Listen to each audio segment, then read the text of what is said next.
traumatisme. Même hier, je l'ai rappelé quand j'étais en face de la presse.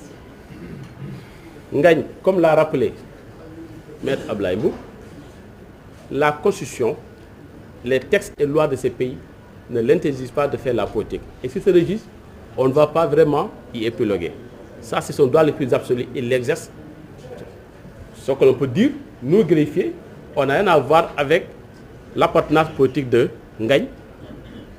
Nous sommes là parce que Ngagne est un greffier régi par le statut général des fonctionnaires,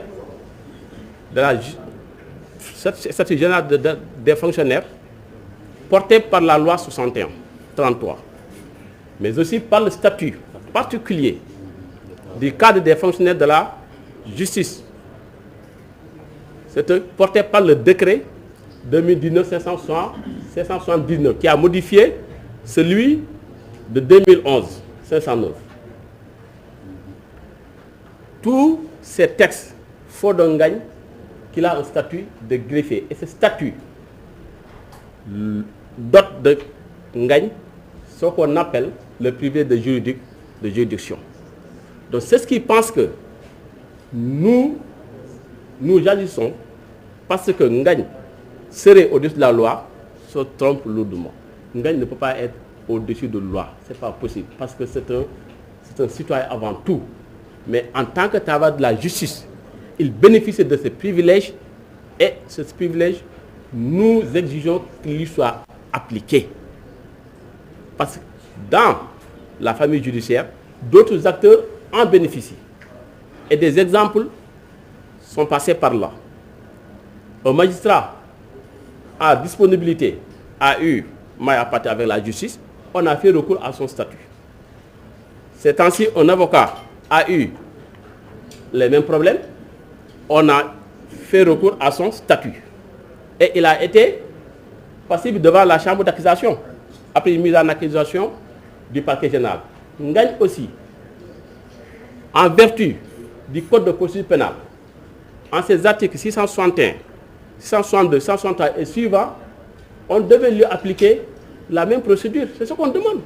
Ce n'est pas une faveur, mais c'est une conformité par rapport à la loi. C'est ce qu'on demande. Il n'y a pas d'excès dans ce qu'on fait. Mais qu'on accepte au moins, quand quelqu'un a un statut particulier et des prédictions, qu'on lui en fasse bénéficier. C'est ce qu'on demande.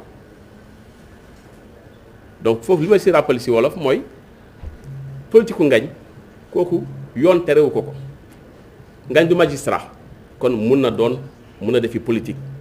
Constitution bi, comme ni ko Abdoulaye waxee léegi, may na ko mu doon politique, sinon du ko def.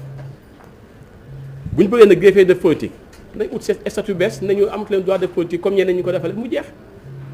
Loolu amu ci benn jafe-jafe. S'il y a un statut qui régit les greffiers et qui leur interdit de faire la politique, amul lu ñu siy wax.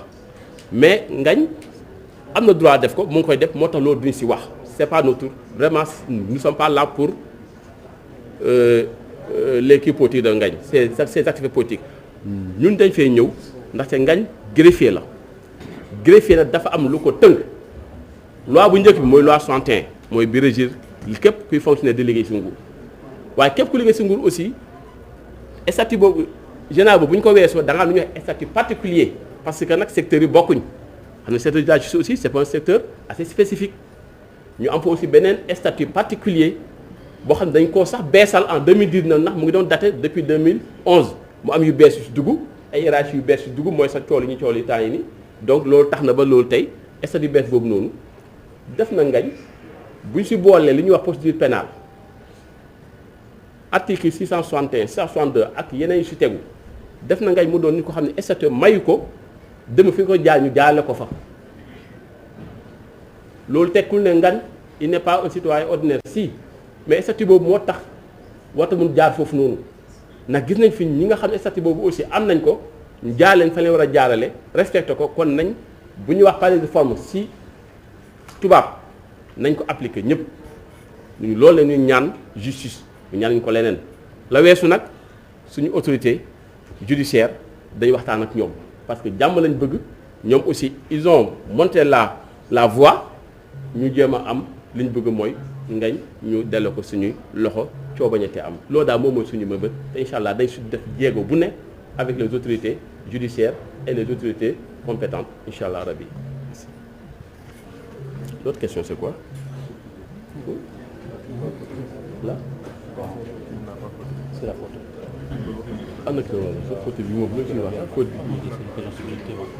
Bon, il y a quelqu'un qui disait que il y a quelqu'un qui a posé la question de savoir si Ngagne Demba n'a pas fauté parce que et le fait qu'il est revenu. C'est ça. C'est ça qu'il a dit, hein? En étant sous mandat d'arrêt. Oui, en étant sous mandat d'arrêt. D'accord. Bon, nous ne pouvons pas juger de sa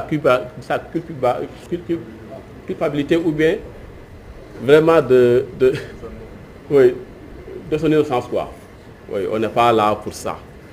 Le juge a estimé poursuivre Ngagne sur des faits qu'il a établis. Nous sommes à ce stade de la procédure. Il faut qu'on attende de voir la suite. Parce que notamment la procédure dafa compliquée. Dafa inculpation, ça passe d'une inculpation jusqu'au jugement. Donc tous ces juges-là, tous ces acteurs qui interviennent au moment de la procédure doivent respecter ce qu'on appelle la présomption d'innocence en faveur de Ngagne Demba Touré. Jusqu'au jour où il sera déclaré innocent par un non-lieu, ou bien jusqu'au jour où une ordonnance d'envoi va le mettre devant le juge du jugement. Celui-ci va décider de sa culpabilité ou bien de son innocence. Donc on ne peut pas se prononcer sur ça et ce n'est pas de notre ça ne ressort pas de notre compétence. Donc Ngagne daal fauté na wala fauté wut ñun loolu mu ngi see wax lu bari. Juge bi nag liggéeyam lay def gis na ay faits yoo xam ne war na ko mën na ko inculpé na ko waaye ba waxtu ñu wax yéen présomption d'innocence kese moo fi am. En attendant ñu respecté procédure bi ba muy jël ordonnance am bu dee da koy def noonu léegi mu bàyyi ko mu dellu booy xamee LP sax mu bàyyi ko contrôle judiciaire wala LP mu ñëwaat suñu sax ñu loolu moo ñu gën a tout le moment li dàq nag mooy mu am non-lieu total parce que greffier la te ci famille bi la bokk bu loolu weesoo nag bu defee jàpp ne aussi charge yi loolu la ñu wane mu renvoyé ñu dem xaar juge bi àtte ñu xool la muy àtte et là aussi il y a des voies à respecter mais li ñu bëgg aussi mooy ne statut aussi nañ ko respecter posture bu ñu jël na conforme à ce statut de greffier te loolu aussi duñ ci maye dara aussi il faut mu leer waaw statut boobu il faut ñu respecter ñu ko loolu la personne n'est au-dessus de la loi ñib si nag ba muy dem yëguñ ko ba muy dem dëgg dafa yàlla kay yëgu ko ñun ñëpp la bett dañoo jëkk gis ay images il était en Maylouse là devant à côté au bord du fleuve je pense oui Ngagne au Mali et nous l'avons appris en même temps que tout le monde ba mu ñibbisee aussi jékki-jékki gis ñu dugg si oto avec vraiment un bain de foule ça on y peut lier. On ne peut pas maîtriser les activités de Ngagne. Sur le plan politique, on ne le maîtrise pas, nous greffiers, et on n'essaie pas de le maîtriser.